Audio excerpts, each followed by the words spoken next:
Okay. మళ్ళీ ఇది ఎందుకు పెట్టానంటే రెడజాకే కదా, ఏది తీస్తానో అర్థం కాకుండా ఉంటుందని పార్ట్ 4 పెట్టాను. రైట్. దీంట్లో మీకు చెప్పాల్సింది ఏంటంటే, ఇప్పుడు 500 కాయిన్స్ పెట్టాం కదా మనం ఫస్ట్ రోజు, స్టార్టింగ్ రోజు. ఈ 500 కాయిన్స్ ఎలా ఉంటుంది అంటే, ఒక కాయిన్ని ఉదాహరణకి ఎగ్జాంపుల్ చెప్తాను. ₹1 రేటు పెట్టాం, రూపాయి వాల్యూ పెట్టాం, 10 కాయిన్స్ పెట్టాం. మీకు అర్థం అవ్వడానికి చెప్తున్నాను. 10 కాయిన్స్ పెట్టాం అంటే 10 రూపీస్ లిక్విడిటీ వస్తుంది. మీకు అర్థం అవ్వడానికి తగ్గించి చెప్తున్నాను. అందులో ఒక కాయిన్ ₹1 కొనేసారు. వెంటనే ఏమవుద్దంటే, ఇది ఇక్కడ జాగ్రత్తగా వినండి. ₹1 కొన్ని వెంటనే ఇది ₹10 లిక్విడిటీ పెట్టాం కదా, ఫుల్ లాక్డ్, అందులోకి ఈ రూపాయి వెళ్ళిపోద్ది వెంటనే. రెండో వాడు కొన్ని లోపు నువ్వు లిక్విడ్లోకి వెళ్ళిపోద్ది. ఇప్పుడు ఎంత ఉంది అక్కడ? ₹10 ప్లస్ ₹1 అంటే ₹11. ఎంత రెడీ? ₹11. ఇది కూడా ఫుల్ లాక్ టైమే అయిపోయింది, ఇంకా తీయలేము. ఈ అమెరికా డబ్బులు కూడా తీయలేం. అంటే ఇప్పుడు ఎంత ఉంది? ₹11. ఇప్పుడు మన దగ్గర కాయిన్స్ ఎన్ని ఉన్నాయి? 9. ఒకటి ఈయన కొనుక్కోయాడు కదా, ₹11 డివైడెడ్ బై 9 కాయిన్స్.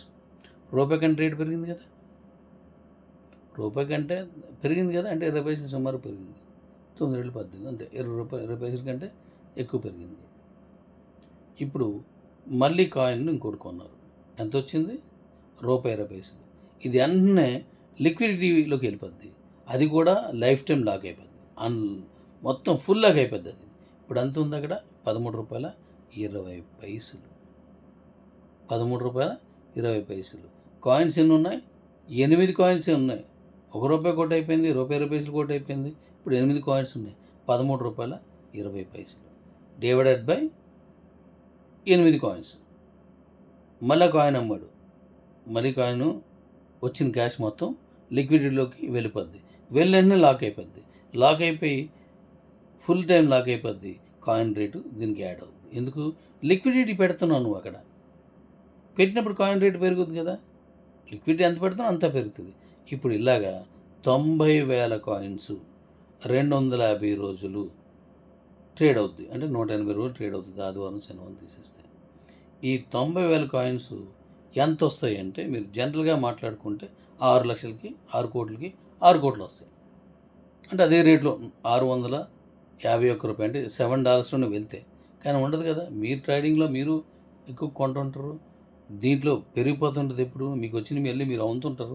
ఇలా చేసినప్పుడు నా తాలూకు వ్యక్తిగత అనాలిసిస్ ఏంటంటే, మరొక 15 కోట్లకి తగ్గదు ఈ లిక్విడిటీ. ఇప్పుడు ముందు పెట్టిందంతా 6, ఇదంతా 15, ₹21 కోటి లిక్విడిటీ అక్కడ పెడుతున్నాను 250 రోజులకి. ఇప్పుడు మనకు ఆయన ఏ రేటు ఉంటుంది, కొనుక్కున్నోడికి ఎంత దమ్ము ఉంటుంది ఒకసారి ఆలోచించు. తీయడానికి ఛాన్స్లే, అక్కడ క్లియర్ రాసి ఉంటుంది. ఏ రోజు ఎంత ఫండ్ అక్కడికి వెళ్ళి లాక్ అయిందో హిస్టరీ ఉంటుంది అక్కడ. గతంలో ఎంత ఉంది, ఇది కలిసిన తర్వాత ఎంత ఉంది, హిస్టరీ ఇచ్చేస్తాను మీకు. రోజును 500 కాయిన్స్కి 500 కాయిన్స్కి మీకు హిస్టరీ ఇచ్చేస్తాను. ఇచ్చేసినప్పుడు ఈ మొత్తం లిక్విడిటీ అది 21 కోటి ఉండొచ్చు, ఇంకా పెరగవచ్చు కూడా.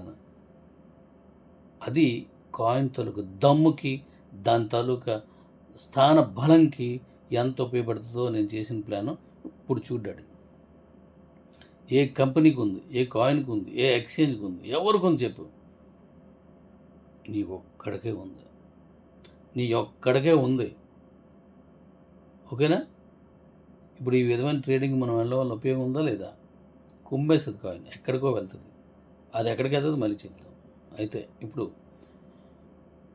నేను మళ్ళీ మరుసటి రోజు 500 కాయిన్స్ వస్తాయి కదా, మరుసటి రోజు 500 కాయిన్స్ వస్తాయి కదా. ఈ మరుసటి రోజు 500 కాయిన్స్ వచ్చేదాన్ని ఒక పార్ట్ కింద ఇలా మాట్లాడుకున్నాం. అవేం చేస్తాయంటే, ఇప్పుడు మన వాళ్ళు తెలివైనలు కదా, మరి డబ్బులు గట్టిగా అందులో వేసుకొని, ఐఎస్డిటీ ఫుల్గా వేసుకొని, యూఎస్డిటీ ఫుల్గా వేసుకొని, ఏది కావాలంటే అది తీసుకొని అక్కడ వేసుకొని డబ్బులు రెడీగా ఉంచేసి, రేపు ఏ టైంకి రిలీజ్ అవుతుందో ఆ టైంకి అక్కడ వెంటనే కొనేస్తాడు. మళ్ళీ అక్కడి నుంచి కొంటాడు. ఎక్కడ? చిన్న ముక్క కదా వస్తుంది, 0.05 కదా, అక్కడి నుంచి కొండమని అడుగుతాడు. అందుకోసం రేపు కంపెనీ రిలీజ్ అయ్యే వరకు కాయిన్ నేను కొనను అని కూర్చుంటాడు. అంటే ట్రేడింగ్ మళ్ళీ పాడవద్దు కదా. అందుకోసం ఇక్కడ ఏం చేశానంటే మరుసటి రోజు రిలీజ్ అయ్యేసరికి అప్పుడు రిలీజ్ అయినప్పటికి ఏ రేటు హైలో ఉందో ఆ రేటుకి ఆ కాయిన్స్ లిస్ట్ చేయడం జరుగుతుంది. మరి నిన్నట్లాగా $7 కావదు. మళ్ళీ ఇప్పుడు అది ఏ రేట్లో ఉందో అక్కడి నుంచి స్టార్ట్ అవుతుంది. అయితే మరి 500 కాయిన్స్ ఒకసారి ఇస్తారా నిన్నట్లాగా? అవదు. ఏం చేస్తున్నామంటే అక్కడి నుంచి కంటిన్యూషన్గా ఈ 500 కాయిన్స్ ఒక రోజులో 20 సార్లు, 30 సార్లు, 40 సార్లు, 50 సార్లు జిగ్జాగ్గా రిలీజ్ అయ్యి 500 అవి మారిపోతాయి అన్నమాట. 1, 2 లేదా 10, 20 లేకపోతే లేదంటే 60 కాయిన్స్ అలాగ జిగ్జాగ్గా అప్పుడు ఆ క్షణంలో ఉన్న రేటుకి అనుకూలంగా మళ్ళీ మీకు రిలీజ్ అవుతుంటే అవి కొనుక్కోవచ్చు. అంటే ఎప్పుడు రిలీజ్ అవుతాయో మీకు కనబడవు. అక్కడ ఉన్న రేటు అవైలబిలిటీలో ఏ రేటు ఉందో ఆ రేటుకి కొనుక్కోవాలి. దీనివల్ల కాయిన్కి అద్భుతమైన ధర వస్తుంది. నువ్వు కొనుక్కున్న కాయిన్స్ కూడా అద్భుతమైన ధరకు అమ్మేయచ్చు. మరి కంపెనీ తక్కువగా అమ్ముతుంది, నేను ఎక్కువగా అమ్ముకోవాలనుకున్నాను, ఆ కాయిన్స్ అయిపోయిన తర్వాత నేను అమ్ముతానని భయం లేదు.